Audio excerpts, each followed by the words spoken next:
Narito ang mga balita mula sa GMA Integrated News.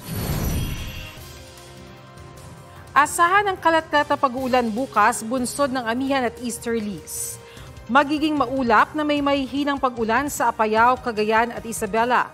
Gayon din sa Batanes at Babuyan Islands dahil puyan sa amihan.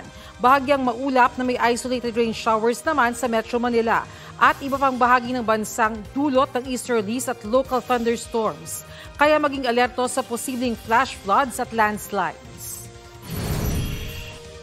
Narito naman ang iba pang balitang binabantayan ng GMA Integrated News. Mula sa Super Radio DCBB, Chief of Police ng Makati at Taguig City, nag-inspeksyon sa gitna ng issue ng agawan sa Makati Park and Garden.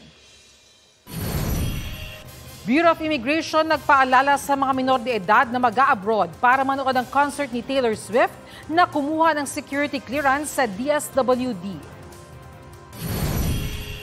At Pangulong Bongbong Marcos balik Australia para sa ASEAN-Australia Special Summit.